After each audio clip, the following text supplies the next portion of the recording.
अस्सलाम वालेकुम नाज़रीन, आप देख रहे हैं ZH न्यूज़ में हूँ ज़हीर अहमद। नाज़रीन, जब से अली मीन गंडापुर साहब की मुलाकात के बाद मुज़ाकरात की बातें हो रही हैं और ऊपर से अंसार अब्बासी साहब की ख़बरों की लगी हैं, वो जो राब्ते होने के हवाले से, क्योंकि अंसार अब्बासी साहब के ऊपर तो हुकूमत कुछ ज़्यादा ट्रस्ट करती है इस हवाले से। और ये जो इस तरह की पेशरफ्त हुई है, हुकूमती वज़रा की हवाइयाँ उड़ी हुई हैं, हुकूमती वज़रा परेशान बैठे हुए हैं और हुकूमती वज़रा किस तरीके से याद करवा रहे हैं दोबारा 9 मई।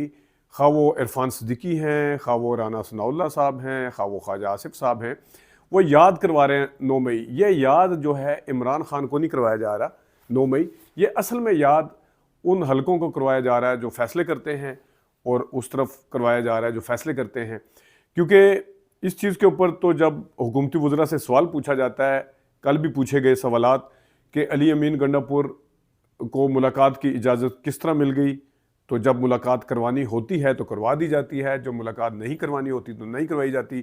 तो अली अमीन गंडापुर साहब आए, वो मुलाकात की और फिर उनसे ये पूछा गया कि वो किसका पैगाम लेके इमरान खान साहब के पास गए थे। खुद फैसल वाडा साहब सवाल उठा रहे हैं कि किसका पैगाम लेके गए थे। तो जनाब, ये सवाल आपसे बनता है कि किसका पैगाम लेके गए थे। ज़ाहिर है वो शहबाज शरीफ का या मरीम नवाज़ का तो पैगाम नहीं लेके गए होंगे, वो तो किसी ना किसी का पैगाम लेके गए होंगे, जिसके जवाब में उन्होंने फिर 2 बंदे रखे हैं और उस हवाले से वो बात करने के लिए आमादगी ज़ाहिर की है। जहाँ तक ये ख्याल है कि जनाब साहब इमरान खान मुज़ाकरात की टेबल पर आ गए हैं, तो उनकी मुज़ाकरात के जो शराइत हैं वो 3 हैं, जिसको हुकूमत नॉन स्टार्टर कह रही है। वो है जनाब साहब के कैदियों को रिहा किया जाए और जितने भी मैंडेट है वो वापस किया जाए। इस तरह के मुज़ाकरात हैं। ज़ाहिर है इसके ऊपर हुकूमत तो बात नहीं करेगी। तो उधर से भी इमरान खान साहब भी कोई नीचे हल्के होके नहीं आ रहे हैं, वो ऊपर से आ रहे हैं कि जनाब ये मुतालबात हैं, अगर करनी है बात तो फिर इस तरह करेंगे। तो ज़ाहिर है इतनी सख्त अगर कंडीशन लगाई गई हैं, तो अगर तो बकौल हुकूमत के कि इमरान खान साहब अगर मरे जा रहे होते तो वो इतनी सख्त शराइत के साथ ना आते। पहली बात तो ये है हुकूमत की नींद है। जिस तरह मैंने बताया कि ख्वाजा आसिफ साहब से जब सवाल पूछा गया कि क्या मुज़ाकरात होंगे, उनसे जब सवाल पूछा गया तो पहले तो उनकी खामोशी बड़ी मानी खेज थी। उस वज़ीर दिफा की खामोशी बड़ी मानी खेज थी, जो कि कहते थे कि ये तो बिल्कुल अब दरवाजे हमेशा के लिए बंद हो गए हैं और अब तो पीटीआई का मक्कू ठप्पा गया है और पीटीआई जो कहते थे डन एंड डस्टेड है। तो उनकी खामोशी बड़ी मानी खेज थी। फिर उन्होंने ये कहा कि मैं प्रिडिक्शन नहीं करता। इसका मतलब है कि देयर इज समथिंग जो पक रहा है, जो हो रहा है, जिसकी परेशानी है। तो जब दोबारा फिर उनसे सवाल पूछा गया तो उस वक्त उन्होंने 9 मई का तज़किरा किया। अब 9 मई का तज़किरा वो ख्वाजा आसिफ साहब जो हैं इमरान खान साहब को तो सुनाने के लिए नहीं कर रहे होंगे, वो तो किसी और को सुनाने के लिए कर रहे होंगे कि देख लें जी, आप तो कहते थे 9 मई को ये होगा वो हो गया और अब आप अगर मुज़ाकरात कर रहे हैं। तो इसी तरह की बात की है राना सनाउल्लाह साहब ने।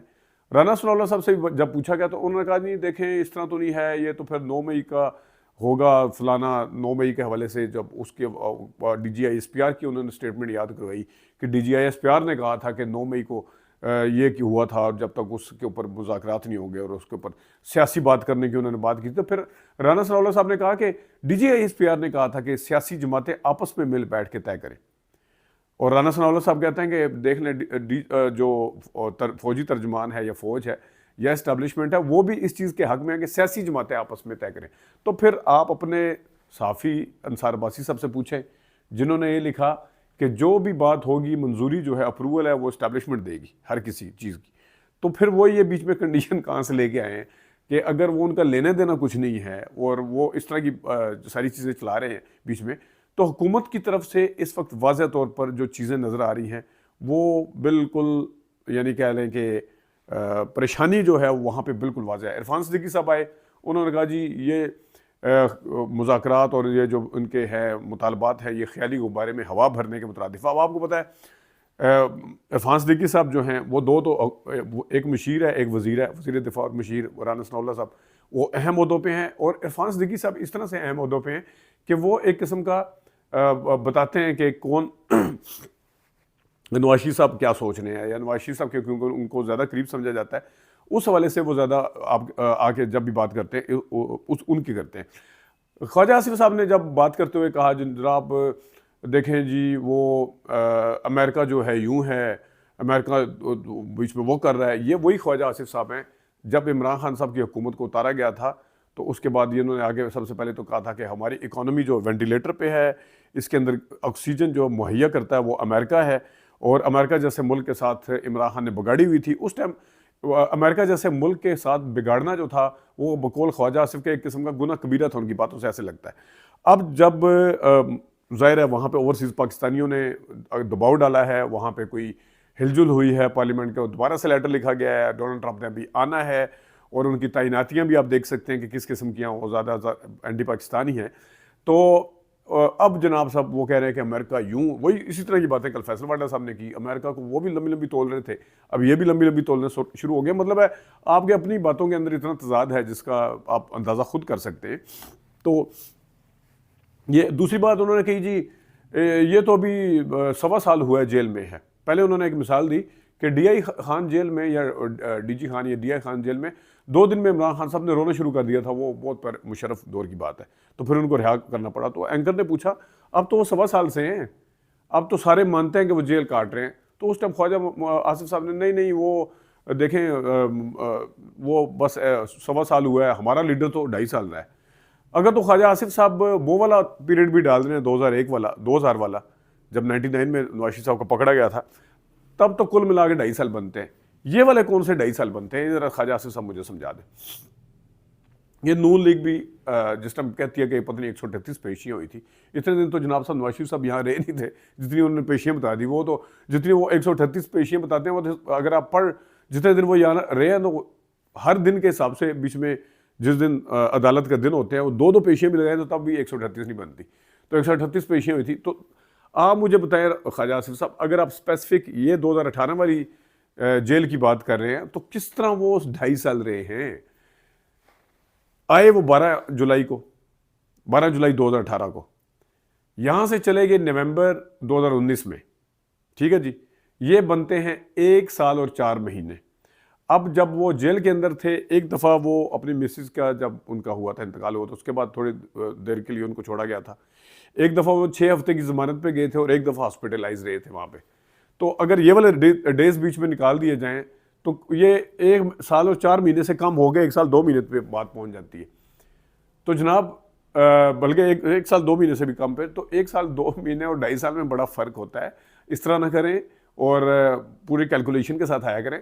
दूसरा, बुशरा बीबी साहिबा के सियासत के हवाले से तो मैं भी सख्त मतलब उनके ऊपर तनकीद करता हूँ, लेकिन इस वक्त गिड़मिड करना उनका सियासत के साथ, उनके शोर अंदर हैं, वो अपने शोर के लिए जो मर्जी जिस मर्जी तरीके से एहतजाज करती हैं, वो कोई भी तरीका लेती हैं, वो बात करती हैं, तो वो मेरे ख्याल में उनका हक है।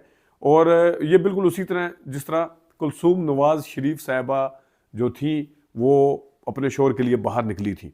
और ख्वाजा आसिफ साहब ने एक और बात की, जब उनके सामने रखा गया कि कुलसूम नवाज भी निकले, और कुलसूम नवाज ने लीडरशिप को कुछ नहीं कहा था। यहाँ तो लीडरशिप को ये कहा जा रहा है, लीडरशिप को यानी कि जो PTI की लीडरशिप है बाहर। तो जनाब ख्वाजा आसिफ साहब, आपके सीनियर तरीन बंदे जो थे नवाज शरीफ के बाद और शहबाज शरीफ के बाद, वो थे चौधरी शुजात। चौधरी शुजात ने अपनी किताब में जो कुछ लिखा है वो आप देख लें। तो चौधरी शुजात और कुलसूम नवाज की लफ्जी गोलाबारी हर रोज़ रिपोर्ट होती थी। आप उस वक्त के अखबार उठा के देखें तो कुलसूम नवाज के शदीद बयान चौधरी शुजात के खिलाफ, उसमें चौधरी निसार साहब भी शामिल हैं बाय द वे, और भी सीनियर क़यादत शामिल थी, उनके खिलाफ बयान है, और भी लीडर्स के खिलाफ थे, सवाए जावेद हाशमी के जो उस वक्त के सीनियर लीडर थे, कुलसूम नवाज के उनके खिलाफ बयान है, और इन लोगों के उनके खिलाफ बयान है। यहाँ पे तो आप देखें ना कि नून लीग नहीं छोड़ी, तो बहुत बाद में काफ लीग बनी है तो उसमें गए। यहाँ पे तो PTI की लीडरशिप बाहर जो है वो बुशरा बीबी के खिलाफ कोई बयान नहीं दे रही। आप अपनी मंजी के नीचे डांग फेरें तो आपको पता चलेगा कि जनाब साहब चौधरी शुजात ने क्या बयान दिए थे कुलसूम नवाज शरीफ साहबा के हवाले से, और कुलसूम नवाज ने क्या बयान दिए थे। मैं आपको दिखा दूंगा सारे बयान निकाल के। तो ये हकीकत जो है वो ये है। तो ये कुछ चीज़ें थी जो डिस्कस करनी थी। अपना ख्याल रखिएगा। अभी तक के लिए इतनी इजाज़त दीजिए।